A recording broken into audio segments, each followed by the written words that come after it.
மாணவர்கள் அனைவருக்கும் வணக்கம். இந்த வீடியோல நம்ம TNPSC குரூப் 2 குரூப் 2A எக்ஸாமுக்கு இப்ப எஞ்சி இருக்கக்கூடிய இந்த 30ல இருந்து 35 நாட்கள் எப்படி நம்ம ப்ரிப்பரேஷனை ஸ்ட்ரக்சர்டா கொண்டு போகலாம் அப்படின்றத பத்தி தான் இந்த வீடியோல நம்ம டீடைல்டா பார்க்க போறோம். இந்த வீடியோவை ஸ்கிப் பண்ணாம லாஸ்ட் வரைக்கும் பாருங்க. இந்த வீடியோ கண்டிப்பா உங்களுக்கு ஒரு பயனுள்ள வீடியோவா இருக்கும். சரிங்க, இப்போ நம்ம இந்த வீடியோக்குள்ள போறதுக்கு முன்னாடி ஒரு 3 அடிப்படையான விஷயங்களை நான் சொல்லிடுறேன். கண்டிப்பா இந்த எக்ஸாமுக்கு மீதி இருக்கக்கூடிய நாட்கள் ஒவ்வொரு நாளும் நம்ம ஒரு 10 மணி நேரம் குறைஞ்சபட்சம் கண்டிப்பா நம்ம படிக்கணும். இது ஃபர்ஸ்ட். செகண்ட் எந்த ஒரு சப்ஜெக்டையும் நம்ம ஒமிட் பண்ணக்கூடாது. எந்த ஒரு சப்ஜெக்டையும் நம்ம ஒமிட் பண்ணிடக்கூடாது. லைக் சயின்ஸ்னா எனக்கு தெரியாது அதனால நான் அதை ஒமிட் பண்ணிடலாமா அப்படின்னா அப்படிலாம் பண்ணக்கூடாது. அதுல எது முக்கியமான டாபிக் அப்படின்றத ஐடென்டிஃபை பண்ணி அந்த டாபிக்கையாவது நம்ம கவர் பண்ணிடணும். இது செகண்ட் பாயிண்ட். தேர்டு கடைசியா இருக்கக்கூடிய அந்த 15 நாட்கள் புதுசா எதையுமே நம்ம படிக்கக்கூடாது. ஏற்கனவே படிச்சதை நிறைய வாட்டி நம்ம ரிவிஷன் பண்ணணும். இது மூணுமே பேசிக். இது மூணையுமே நீங்க பின்பற்றணும். இந்த மூணு இதோட நான் இப்போ என்னோட ஸ்டடி பிளானுக்கு நம்ம போகலாம். இந்த ஸ்டடி பிளானை நான் 3 பார்ட்டா நான் டிவைட் பண்றேன். அதாவது ஸ்டேஜ் 1, ஸ்டேஜ் 2, ஸ்டேஜ் 3 அப்படின்ற மாதிரி ஒரு 3 ஸ்டேஜஸா நம்ம பிரிக்கிறோம். இது எப்படி நான் எந்த அடிப்படையில் நான் பிரிச்சிருக்கேன் அப்படின்னு நீங்க பாத்தீங்கன்னா உங்க எல்லாருக்குமே தெரியும். லாங்குவேஜ் பேப்பர், அது தமிழா இருக்கலாம் இல்லை இங்கிலீஷா இருக்கலாம், அதுல 100 கேள்விகள் இடம்பெறும். அதே மாதிரி ஆப்டிடியூட், அதுலேருந்து ஒரு 25 கேள்விகள் கண்டிப்பா இடம்பெறும். பாக்கி இருக்கக்கூடிய அந்த 9 ஜெனரல் ஸ்டடிஸ் பேப்பர் அதுலேருந்து ஒரு 75 கேள்விகள் நமக்கு இடம்பெறும். நான் ஏற்கனவே சொன்ன மாதிரி எந்த ஒரு சப்ஜெக்டையுமே நம்ம ஒமிட் பண்ண போறது இல்லை. இதுதான் ஒரு முக்கியமான விஷயம். ஏன்னா குரூப் 2ன்றது மெயின்ஸ் இருக்கு உங்களுக்கு. ஸோ மெயின்ஸ் இருக்கிறதால நீங்க ஏதாவது ஒரு சப்ஜெக்டை நீங்க சயின்ஸ் மாதிரி சப்ஜெக்டை நீங்க ஒமிட் பண்ணீங்கன்னா கண்டிப்பா உங்களோட ஃபைனல் செலெக்ஷனை அது பாதிக்கும். நான் என்ன சொன்னேன்னா லாஸ்ட் 15 நாள் நம்ம புதுசா எதுவும் படிக்கக்கூடாது, ரிவிஷனுக்காக அந்த நாட்களை அலோகேட் பண்ணணும்னு சொன்னேன். அந்த 15 நாள் நீங்க விட்டா கூட பாக்கி 20 நாள் இருக்கு. ஏதாச்சும் ஒரு சப்ஜெக்ட் நீங்க ஒமிட் பண்ணியிருந்தீங்கன்னா அதை இப்போ நீங்க கவர் பண்ணணும். புதுசா ஒரு சப்ஜெக்டை படிக்கிறோமே அப்படின்னு நீங்க பார்க்க வேணாம். அதுக்காக தான் இந்த ஸ்டேஜ் 1ல நான் 2 கொடுத்துருப்பேன். Syllabus, previous year question paper. ஒரு மாணவன் போட்டித் தேர்வுக்கு படிக்கிறான் அப்படின்னாலே இந்த ரெண்டுமே அவனுக்கு ஒரு இன்றியமையாத ஒரு பார்ட். ஒன்று சிலபஸ் டே 1லேருந்து எக்ஸாம் முடிகிற வரைக்கும், எக்ஸாம் அன்னைக்கு வரைக்கும் நம்ம இந்த சிலபஸை டெய்லியுமே நம்ம பார்க்கணும். அந்த சிலபஸில் இருக்கிற ஒவ்வொரு வார்த்தைக்கும் நம்மள்ட்ட பாயிண்ட்ஸ் இருக்கணும். அதற்கான நோட்ஸ் நம்ம கையில் நம்ம ஹேண்ட் ரிட்டனாக நம்ம எடுத்து வச்சிருக்கணும். இதுதான் ஃபர்ஸ்ட் ஸ்டெப். இதை பண்ணிட்டாலே நம்மளோட வெற்றி 70லேருந்து 80% வரைக்கும் உறுதியாயிடும்.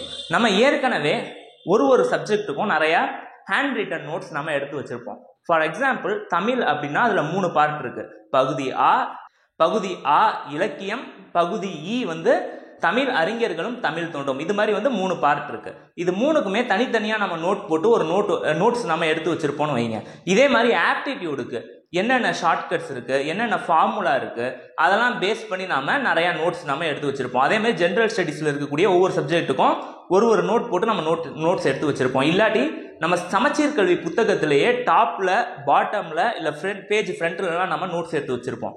எங்கெங்கெல்லாம் நம்ம நோட்ஸ் எடுத்து வச்சோமோ அதெல்லாம் நம்ம கண்டிப்பா நிறைய வாட்டி கோத்ரூ பண்ணணும். இது ஏன் நான் சொல்றேன் அப்படின்னா, நம்ம எக்ஸாம்ல ஒரு கொஷினை நம்ம பார்க்குறோம்னு வைங்களேன், ஏதோ ஒரு கொஷின், அந்த கொஷினை நம்ம பார்க்கும்போது நமக்கு ஸ்ட்ரைக் ஆகும். இந்த நோட்ல நான் இந்த இடத்துல நான் இந்த நோட்ஸை நான் எடுத்து வச்சேன், ஸோ இந்த கொஷினுக்கு இதுதான் ஆன்சர் அப்படின்றது நமக்கு ஸ்ட்ரைக் ஆகும். இது நிறைய பேர் நீங்க எக்ஸ்பீரியன்ஸ் பண்ணியிருக்கலாம்.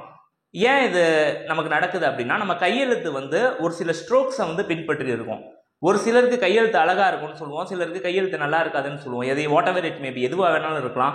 பட் நம்ம ஸ்ட்ரோக் நமக்கு புரியும். இப்போ ஒரு கொஷினை நம்ம பார்க்கும்போது அந்த கேள்விக்கு இதுதான் விடையா இருக்கும் அப்படின்றது நம்ம கையெழுத்தை நம்ம பல வாட்டி நம்ம ரிவிஷன் பண்ணிட்டு போகும்போது அந்த விஷயம் நமக்கு கரெக்டா ஸ்ட்ரைக் ஆகும். இது ஃபர்ஸ்ட் பாயிண்ட். இதை நான் ஸ்டேஜ் 1ல நான் இதை சொல்லுவேன். என்னது? Syllabus, previous year question paper, அப்புறம் இது வரைக்கும் நம்ம எடுத்த ஹேண்ட் ரிட்டன் நோட்ஸ். இது மூணுமே ரொம்ப முக்கியம். இதுல தான் நம்ம ஆரம்பிக்கிறோம் ஸ்டேஜ் 1ல. சரிங்களா? இந்த ஸ்டேஜ் 1ல டெய்லியுமே நம்ம சிலபஸை பார்க்க போறோம். டெய்லியுமே நம்ம previous year question paper analyse பண்ண போறோம். இதுல 2023ல நடந்த தேர்வுகளுடைய கேள்வித்தாள்களும் 2024ல நடந்த தேர்வுகளோட கேள்வித்தாள்களும் ரொம்ப ரொம்ப முக்கியம். ஃபார் எக்ஸாம்பிள் 2023-24ல ஏதாச்சும் ஒரு லா டிபார்ட்மெண்ட் சார்ந்த ஒரு எக்ஸாம் நடந்திருக்கலாம், இன்ஜினியரிங் சர்வீசஸ் சார்ந்த ஏதாச்சும் ஒரு எக்ஸாம் நடந்திருக்கலாம். அப்படின்னா அதுல ஜெனரல் ஸ்டடீஸ் அப்படின்னு ஒரு பேப்பர் இருக்கும். அந்த ஜெனரல் ஸ்டடீஸ் பேப்பரை நீங்க எடுத்து வச்சு ஆப்டிடியூட்ல எப்படி கேள்வி கேட்கறாங்க, கரண்ட் அஃபேர்ஸ்ல எப்படி கேள்வி கேட்கறாங்க, எக்கனாமிக்ஸ்ல எப்படி கேள்வி கேட்கறாங்க, இந்த மாதிரி ஒவ்வொரு சப்ஜெக்ட்டுக்கும் நீங்க அனலைஸ் பண்ணணும். அனலைஸ் பண்ணி உங்களுக்கே ஒரு விஷயம் புரிய வரும், இந்த டாபிக் ரொம்ப முக்கியமான டாபிக், அதனால தான் கேள்விகள் இந்த டாபிக்லேருந்து ரிப்பீட்டடாக வந்துட்டு இருக்கு அப்படின்றது உங்களுக்கு புரிய வரும். அப்போ நீங்கள் எந்தையாவது ஒரு சப்ஜெக்ட் ஒமிட் பண்ணியிருப்பீங்க. ஃபார் எக்ஸாம்பிள் இப்போ சயின்ஸ் நீங்கள் ஒமிட் பண்ணுறீங்கன்னா அந்த சயின்ஸில் எந்த டாபிக் முக்கியமான டாப்பிக்கோ அதுலேருந்து கண்டிப்பாக கேள்விகள் வந்து ரிப்பீட் ஆகிட்டே இருக்கும். அந்த டாப்பிக்கை நீங்கள் சமச்சீர் கல்வியில் போய் கவர் பண்ணணும். இதுதான் வந்து ப்ராசஸ். ஸ்டேஜ் 1ல் நான் சொன்ன மாதிரி சிலபஸு, ப்ரீவியஸ் இயர் கொஷின் பேப்பரை நீங்கள் இது வரைக்கும் எடுத்து வச்ச உங்களோட கைப்பட நீங்கள் எழுதின ஹேண்ட் ரிட்டன் நோட்ஸ், இதை தான் வந்து நீங்கள் பார்க்க போகிறீங்க. இது மட்டும் இல்லாமல் இந்த இடத்துல நான் கொடுத்துருப்பேன் தமிழ், இங்கிலீஷு, ஆப்டிடியூட் அப்படின்னு. இந்த Tamil, English, general Tamil or general English, சரிங்களா, இதையும் ஆப்டிடியூடையும் நீங்கள் டெய்லியுமே எக்ஸாமுக்கு போகிற வரைக்குமே இதை நீங்கள் பார்க்கணும். ஏன்னா தமிழ்லேருந்து 100 கேள்விகள், லாங்குவேஜ் பேப்பர்லேருந்து கண்டிப்பாக வந்து உங்களுக்கு 100 கேள்விகள் வரும். ஆப்டிடியூடும் ஃபிக்ஸட், கண்டிப்பாக 25 கேள்விகள் வரும். அந்த 75 ஜென்ரல் ஸ்டடீஸை நம்ம 2ஆக பிரிக்கலாம். இதில் கொடுத்துருக்கிற இந்த 5 சப்ஜெக்டை ஒரு பகுதியாகவும், இதில் இல்லாத ஒரு 4 சப்ஜெக்டை இன்னொரு பகுதியாகவும் நம்மளால் பிரிக்க முடியும். எப்படி அப்படின்னா இந்த யூனிட் 8, யூனிட் 9 இதோட வெயிட்டேஜ் வந்து ரொம்ப ஜாஸ்தி. டிஎன்பிஎஸ்சி எக்ஸாம் பொறுத்த வரைக்கும் இந்த யூனிட் 8, யூனிட் 9ஓட வெயிட்டேஜ், கேள்விகள் வரக்கூடிய எண்ணிக்கை வந்து ஜாஸ்தி. இந்த ஏரியாலேருந்து அதிகமான கேள்விகள் வரும். Unit 8, unit 9. அது இல்லாமல் பாலிட்டி, இந்திய விடுதலை போராட்ட வரலாறு, ஐஎன்எம், அப்புறம் கரண்ட் அஃபேர்ஸ், இதெல்லாம் நீங்கள் கவர் பண்ணுற பட்சத்தில் ஒரு 70% கேள்வி சாலிடாக இந்த ஏரியாலேருந்து வந்துடும். இப்போ 75 கேள்வி உங்களுக்கு கேட்குறாங்க அப்படின்னா கண்டிப்பாக ஒரு 50 கேள்விகள் வரைக்கும், 50-55 கேள்விகள் வரைக்கும் இந்த 5 சப்ஜெக்ட்லேருந்துமே உங்களுக்கு வரதுக்கான வாய்ப்பு இருக்குது. இதை வந்து கண்டிப்பாக நீங்கள் வந்து ஒரு நோட்ஸ் எடுத்து கவர் பண்ணியிருப்பீங்க. ஸ்கூல் புக்கை ஒருலேருந்து நீங்கள் கலெக்ட் பண்ண நோட்ஸ்லாம் ரொம்ப முக்கியம்.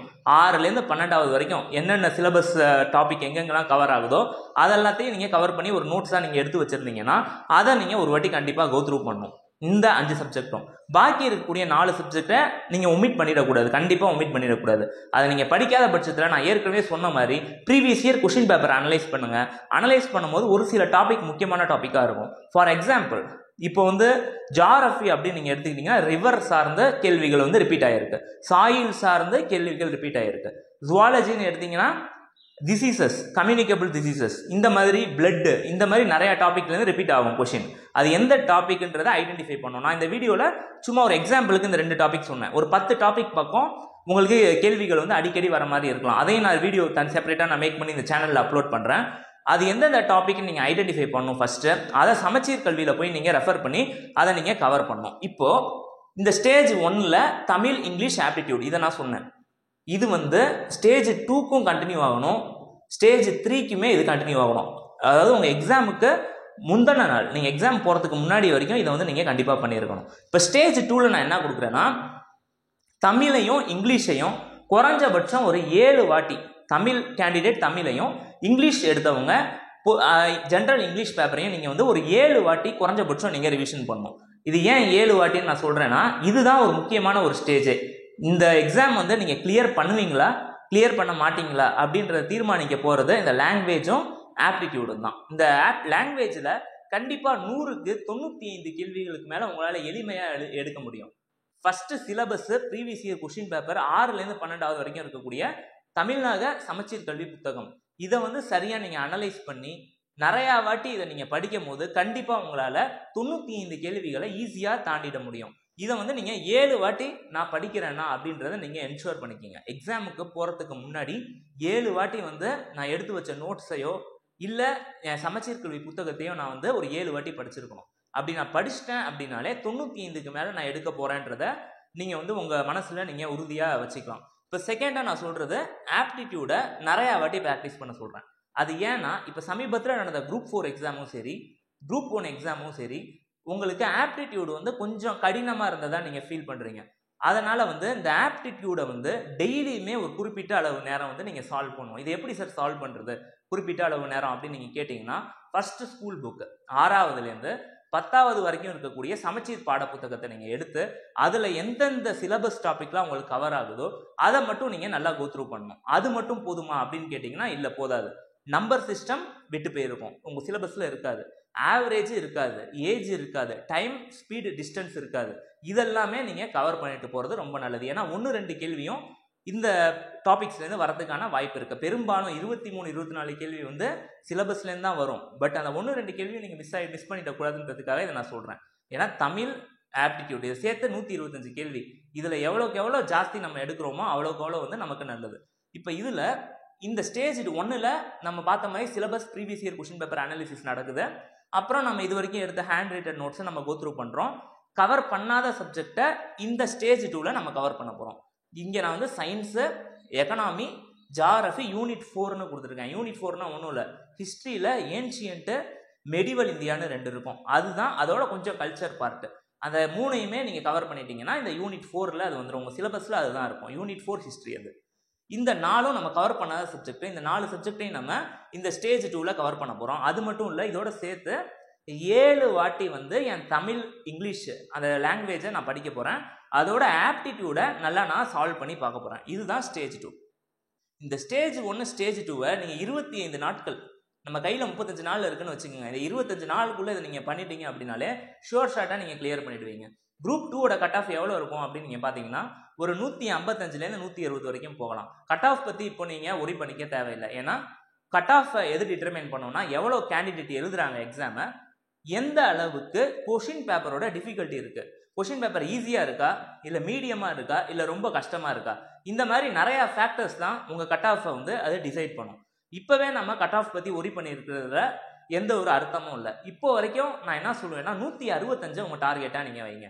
165 கேள்வியை நான் கண்டிப்பாக ஷோர் ஷார்ட்டாக கரெக்டாக நான் எழுத போகிறேன் அப்படின்றத நீங்கள் டார்கெட்டாக வச்சு, அதுக்கு நான் இந்த வீடியோவில் சொன்ன ஸ்டெப்ஸ் அண்ட் ஸ்டேஜஸ் இதை நீங்கள் கரெக்டாக நீங்கள் பின்பற்றுனீங்கனாலே உங்களால் கண்டிப்பாக அந்த 165 கிட்ட தாராளமாக போக முடியும். இப்போ 2 ஸ்டேஜ் நம்ம பார்த்துட்டோம். நீங்கள் என்னென்ன பண்ணியிருக்கீங்கன்னா இந்த எக்ஸாமுக்கான ப்ராசஸை இனிஷியேட் பண்ணிட்டீங்க, சிலபஸை ப்ரீவியஸ் இயர் கொஷின் பேப்பரை வச்சு. அப்புறம் தேவையான சப்ஜெக்ட்ஸை நிறையா வாட்டி ரிவிஷன் பண்ணிட்டீங்க. நான் சொன்ன மாதிரி லாங்குவேஜ்னா உங்களோட நோட்ஸு சமச்சீர் கல்வி 7 வாட்டி ரிவிஷன் பண்ண சொன்னேன், அதையும் நீங்கள் பண்ணிட்டீங்க. ஆப்டிடியூடையும் நீங்கள் பண்ணிட்டீங்க. படிக்காத சப்ஜெக்டையும் previous year question paper analyse பண்ணி எது முக்கியமான டாப்பிக்கோ அதை மட்டும் நீங்கள் நல்லா படிச்சிட்டிங்க. அதுக்கு முன்னாடியே நீங்கள் தமிழ், இங்கிலீஷு, அப்புறம் இந்த ஜென்ரல் ஸ்டடீஸில் முக்கியமான சப்ஜெக்ட் அப்படின்னு சொல்லப்படக்கூடிய அந்த unit 8, unit 9, polity, Indian national movement, அப்புறம் கரண்ட் அஃபேர்ஸ் இதெல்லாம் நீங்கள் படித்து நீங்கள் வந்து தயாராக இருக்கீங்க. எப்போது எக்ஸாமுக்கு ஒரு 10 நாளைக்கு முன்னாடியே இதை நீங்கள் பண்ணிட்டீங்க.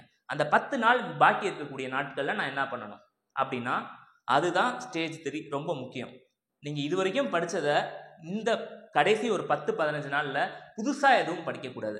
படித்த கான்செப்டை நிறையா வாட்டி நம்ம படிக்கணும்.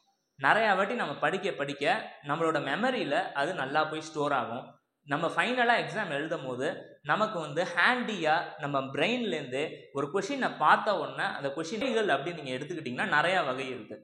இப்போது யூபிஎஸ்சி எக்ஸாம்னா அவங்க ஒரு பேட்டர்ன் ஃபாலோ பண்ணுவாங்க. டிஎன்பிஎஸ்சி எக்ஸாமும் இப்போ அவங்களோட டிஃபிகல்ட்டி, அந்த கடினத்தன்மையை அதிகப்படுத்திக்கிட்டே போகிறாங்க யூபிஎஸ்சிக்கு ஈக்குவலாக. ஸோ நம்மளுமே அந்த கேள்விகளை எப்படி டேக்கிள் பண்ணுறது அந்த லெவலுக்கு நம்மளுமே தயாராக இருக்கும். அந்த 3 மணி நேரம் எவ்வளோ தான் நான் படிச்சிருக்கலாம், எவ்வளோ மெட்டீரியல் வேணாலும் நான் ரெஃபர் பண்ணியிருக்கலாம். பட் அந்த 3 மணி நேரம் வந்து நான் எந்த அளவுக்கு எஃபெக்டிவாக அந்த எக்ஸாம் ஹாலில் நான் இருக்கேன், எந்த அளவுக்கு எஃபெக்டிவாக நான் எல்லா கேள்வியும் சரியாக எழுதுறேன். எல்லா கேள்வியும் சரியாக எழுத முடியாது, பட் மேக்ஸிமமாக எவ்வளோ கேள்வியை நான் சரியாக எழுத போகிறேன் அது ரொம்ப முக்கியம்.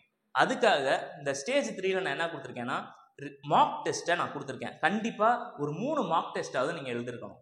இதுக்கு முன்னாடி சொன்னது இந்த இடத்துல நான் சொல்லியிருப்பேன், டாபிக் வைஸ் டெஸ்ட்டு.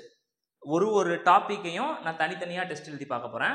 அப்புறம் சப்ஜெக்ட் வைஸ் டெஸ்ட், இந்தியன் பாலிட்டியா, அதெல்லாம் நான் ஒவ்வொரு சப்ஜெக்டையும் நான் வந்து சப்ஜெக்ட் வைஸ் டெஸ்ட்டு நான் எடுத்திருப்பேன். எங்கே எடுத்துருப்போம்னா இந்த ஸ்டேஜ் 1லையும் ஸ்டேஜ் 2லையும் நம்ம அந்த topic wise test, subject wise டெஸ்ட்டை நம்ம எடுத்துட்டோம். இப்போ ஸ்டேஜ் 3 கடைசி 10-15 நாளில் நிறையா ரிவிஷன் பண்ணணும்னு நான் சொல்லிட்டேன். அதே மாதிரி இந்த இடத்துல மார்க் டெஸ்ட்டு கண்டிப்பாக ஒரு 3 மார்க் டெஸ்ட்டு நம்ம எடுக்க போகிறோம். Mark test 1, mark test 2, mark test 3. இது எதுக்குன்னா அந்த 3 மணி நேரத்தை நம்ம எஃபெக்டை நம்ம சொல்கிறோம். இந்த 3 மார்க் டெஸ்ட்டும் ரொம்ப முக்கியம். இதை வந்து நீங்கள் கடைசியாக அந்த 15 நாளில் நீங்கள் எடுத்துக்கலாம். நிறையா இன்ஸ்டிடியூட்ஸில் வந்து ஃப்ரீ மார்க் டெஸ்ட்டு கண்டக்ட் பண்ணுவாங்க. அதில் நீங்கள் என்ரோல் பண்ணி இந்த மார்க் டெஸ்ட்டை நீங்கள் எடுக்கலாம். மார்க் டெஸ்ட்டை நான் வந்து ஒரு 3 மார்க் டெஸ்ட் வந்து உங்களை எடுக்க சொல்லியிருக்கேன். இந்த மார்க் டெஸ்ட் நீங்கள் எழுதி முடிச்ச உடனே உங்களோட ஸ்கோர் அதிகமாகிடுச்சுன்னா பிரச்சனை இல்லை. இன்கேஸ் கம்மியாக வருதுன்னா நீங்கள் அதே நினச்சி ஒரி பண்ணிக்க தேவையில்லை. நீங்கள் நெக்ஸ்ட்டு வந்து இந்த மார்க் டெஸ்ட்டுன்றது உங்களுக்கு தெரியாமல் இருக்கலாம் மேபி, அதனால தான் உங்கள் ஸ்கோர் வந்து குறைஞ்சிருக்கு. அப்படி குறைகிற பட்சத்துலையும் நீங்கள் வந்து அந்த தன்னம்பிக்கையை இழக்காமல் தொடர்ந்து நீங்கள் கரெக்டான அப்ரோச்சில் நீங்கள் இந்த எக்ஸாமை கடைசியாக நடக்கக்கூடிய இந்த டிஎன்பிஎஸ்சி குரூப் 2 ப்ரிலிமினரி எக்ஸாமை நீங்கள் அப்ரோச் பண்ணணும். கண்டிப்பாக வந்து உங்களால் இதில் சொல்லப்பட்ட இந்த ஸ்டேஜஸ்லாம் நீங்கள் கரெக்டாக ஃபாலோ பண்ணி இருந்தீங்க அப்படின்னாலே கண்டிப்பாக 165 கிட்ட உங்களால் தாராளமாக. ஆல் த பெஸ்ட், எக்ஸாமை நல்லா பண்ணுங்கள். இந்த 30 நாள் வந்து கரெக்டாக நான் சொன்ன டிப்ஸ் எல்லாத்தையும் ஃபாலோ பண்ணி நீங்கள் தயாராகிற பட்சத்தில் கண்டிப்பாக உங்களால் கிளியர் பண்ண முடியும். இவ்வளோ நேரம் அந்த வீடியோவை பொறுமையாக பார்த்ததுக்கு ரொம்ப தேங்க்ஸ். தேங்க்ஸ் ஃபார் வாட்சிங். ஏதாச்சும் உங்களுக்கு டவுட்ஸ் இருந்தால் கீழே கமெண்ட் செக்ஷனில் கமெண்ட் பண்ணுங்கள். இல்லை சப்ஜெக்ட் ரிலேட்டட் லெக்சர்ஸ் ஏதாச்சும் தேவைப்பட்டாலும் கமெண்ட் பண்ணுங்கள். அதற்கான லெக்சர்ஸை நான் உடனே எடுத்து என் சேனலில் அப்லோட் பண்ணுறேன். தேங்க்ஸ் ஃபார் வாட்சிங்.